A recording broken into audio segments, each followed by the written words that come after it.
Salam Sobat Baku Hantam. Balik lagi ke channel Hanataru di segmen review film non-spoiler. Bersama saya Hanataru, aktor sekaligus professional action choreographer. Seperti biasa Sobat Baku Hantam, kalau Sobat Baku Hantam yang baru join, set lampu merah.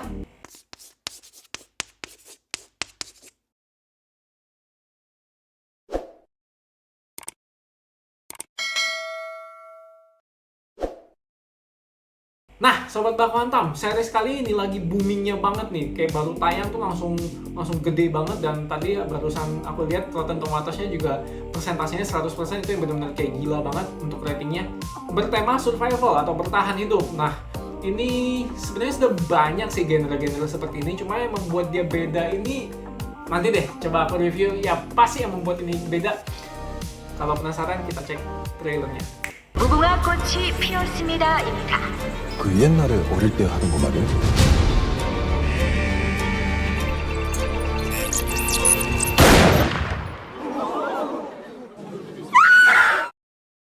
Squid Game, ya ini salah satu mainan dari Korea. Jadi ini mainan kuno. Kalau misalnya di Indonesia kita mungkin punya banyak ya. Kayak kalau di tempat aku dulu menyebutnya mungkin cangkling, pati lele, terus mungkin ada poces, macamnya. Jadi ini benar-benar kayak game-game Korea kita segmennya Korea, game-game mereka yang masih game yang dilakukan anak kecil gitu.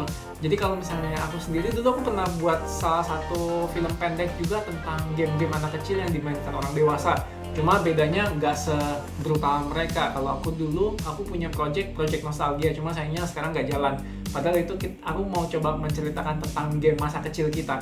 Nah, Squid Game ini sendiri juga aku nggak tahu ini game yang seperti apa ya. Dan aku sendiri masih belum gitu paham tentang game ini, karena ini kan game tradisional Korea ya. Dan kenapa namanya Squid Game juga aku nggak tahu kenapa namanya, apa hubungannya dengan cumi-cumi. Mungkin karena bentuk permainannya seperti cumi-cumi ya. Kalau misalnya dulu, kalau cengkling aku nggak tahu nih Sobat Baku Hantam ngomongnya apa. Jadi kita kayak buat orang-orangan. Jadi kalau misalnya kita belah kepala, leher, tangan, badan, celana, sama kaki. Jadi itu yang benar-benar kayak yang main loncat-loncat gitu loh.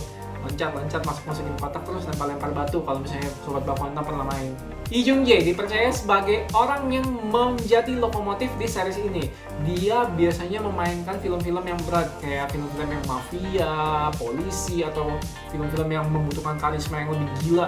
Di sini dia dirubah 180 derajat. Iya, dia benar-benar dirubah yang biasanya bermain secara menyeramkan, badass dan lain-lain. Di sini dia bermain sebagai orang yang sangat culun, yang benar-benar kayak gak nyangka aja sih. Kayak kalau misalnya Sobat Baku Hantam pernah nonton terakhir dia filmnya Deliver Us From Evil sama Svaha ya. Itu kalau misalnya Sobat Baku Hantam pernah nonton, itu yang benar-benar badass banget. Tapi di sini itu yang kayak ini dia ya, kayak aneh gitu jadinya. Background dia sendiri di sini adalah seorang supir taksi yang sudah menganggur karena di PHK oleh perusahaannya. Itu ada ceritanya sendiri kenapa dia sampai di PHK di perusahaannya. Bukan cuma Lee Jung Jae di sini Sobat Baku Hantam yang gila. Ada beberapa pemain yang gila. Bahkan kayak pada saat dia mulai reveal pemainnya, aku langsung kayak gila, ini keren banget. Bahkan cameo yang cuma muncul gitu doang itu butuh pemain yang gede gitu loh. Selain Lee Jung Jae, ada satu pemain lagi yang memainkan series ini dengan epic. Ho Yeon Jung. Siapa dia? Dia adalah aktris pendatang baru ternyata. Jadi kayak bener-bener kayak spotlight stealer banget, scene stealer banget. Jadi pada saat dia pertama kali muncul di film ini itu langsung kayak, wah ini dia keren sih. Dia karakter yang dia build in itu keren banget. Selain mereka dua, banyak sekali pemain-pemain yang sudah biasa muncul di film atau drama Korea. Nah ini pasti Sobat Baku Hantam pernah nonton, ada yang jadi mafia, ada yang bla bla bla gitu ya, tapi perannya kadang diputar balik gitu. Tapi benar-benar kayak peran-peran pendukung di sini itu luar biasa banget. Lalu ada satu lagi nih Sobat Baku Hantam yang benar-benar kayak membuat aku kayak gila sih, ini series kayak lu topengin ini orang cuma untuk nge-review dia, ternyata yang main dia namanya Frontman ya. Jadi dia karakter di series ini namanya Frontman. Jadi pada saat Frontman buka topengnya aku yang kayak, lu gila, orang kayak dia lu pakein topeng sepanjang film itu kayak aneh gitu loh. Lanjut, kita cukup dengan pembahasan pemainnya. Sekarang kita bahas tentang seriesnya sendiri. Itu apa? Terdiri dari 9 episode yang durasinya random, kadang sejam, kadang di bawah 1 jam, tapi kayak ini worth untuk ditonton. Kalian juga bisa nonton ini secara maraton. Cerita yang mengangkat tentang kehidupan kesiapan rata-rata orang. Jadi kalau misalnya kita membuat piramid itu ada yang S, A, B, C, D. Nah ini dia mengangkat mengangkat hidup mereka atau masyarakat yang berada di piramid bawah, yang C, D, atau yang bahkan sampai road rash yang benar-benar akar ilalang banget gitu loh. Jadi masyarakat yang benar-benar yang istilahnya benalu ini dikumpulin oleh orang-orang yang membutuhkan hiburan. Jadi kalau misalnya orang-orang kaya ya, mereka cari hiburan itu udah bukan yang kayak gimana ya, kayak kalau misalnya kita lihat minum judi dan lain-lain, ini enggak, mereka judinya berbeda, mereka benar-benar judi pakai nyawa orang gitu loh, itu benar-benar gila. Mungkin Sobat Baku Hantam familiar dengan genre seperti ini. Ya, genre seperti ini sudah banyak banget sih sebenarnya di film-film lain, seperti yang aku katakan di awal tadi, series-series lain banyak. Nah, apalagi kalau Sobat Baku Hantam ada yang ngikutin webtoon, money game, atau pie game, ini kurang lebih sama. Bedanya adalah kalau genre lain kan pemainnya segitu-gitu doang. Ini pemainnya 400 orang. Jadi satu episode muncul jebret langsung 400 orang gitu, kayak gila, ini battle royale nih, kayak ikan cupang dikasih masuk satu akuarium gitu jadinya. Singkat cerita, mereka memainkan permainan masa kecil mereka. Jadi mereka dikumpulin nih dalam satu akuarium. Terus kalau misalnya mereka mau dapatin prize-nya atau reward-nya, mereka harus memainkan permainan itu. Tapi seperti biasa, series-series yang seperti ini kalau misalnya Anda gagal, bukannya gagal balik ke rumah, enggak. Gagal balik ke pangkuan yang maha kuasa. Yang membuat dia beda dengan yang lain adalah penulisan skripnya. Yang aku paling suka adalah bagaimana dia menceritakan tentang drama. Jadi aku di sini ya, aku mendapati ini ada 3. Jadi pada saat lu mempercayai seseorang, jadi kepercayaan berarti ada pengkhianatan, lalu ada pengorbanan juga, bagaimana kita berkorban untuk teman yang baru kita kenal, dan yang paling penting adalah sahabat baik, atau gimana ya ngomongnya, kalau misalnya di situ, kalau ini aku spoiler nggak apa-apa sih. Jadi di satu episode ada yang namanya kanbu. Jadi itu kalau bahasa Korea ya, kalau di sini tuh kayak sahabat yang saling berbagi susah dan senang gitu. Itu yang benar-benar kayak pada saat episode itu pecah banget sih. Itu yang benar-benar kayak emosinya diubuk-ubuk.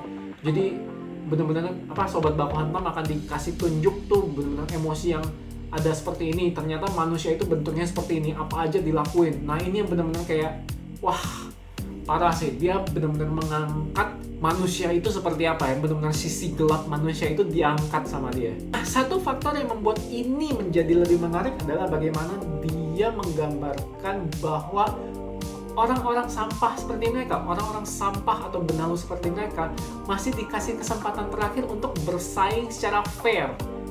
Aneh kan? Ironis, bersaing secara fair. Biarpun itu sudah tidak fair, tapi mereka dibiarkan bersaing secara fair. Mungkin di sini mereka tidak ada uang, tidak ada yang namanya kemewahan, tidak ada yang namanya kekuatan orang dalam. Kekuatan orang dalam di mana-mana selalu ada. Penasaran kan?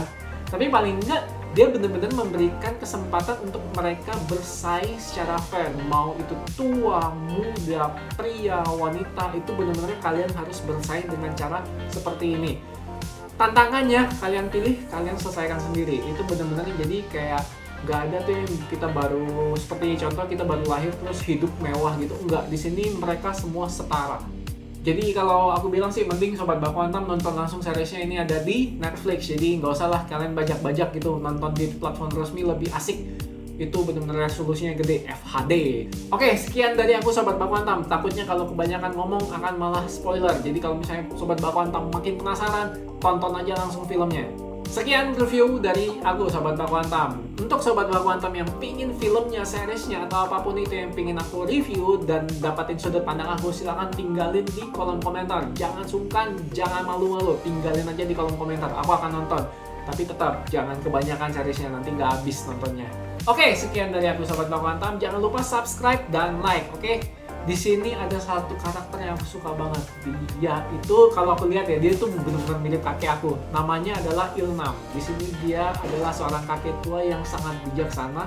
Biarpun dia menderita penyakit, tapi menurut aku karakter dia itu benar-benar bisa menarik emosi yang bagus gitu loh.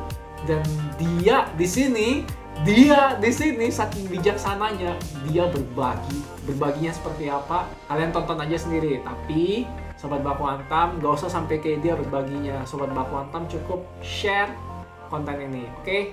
Salam.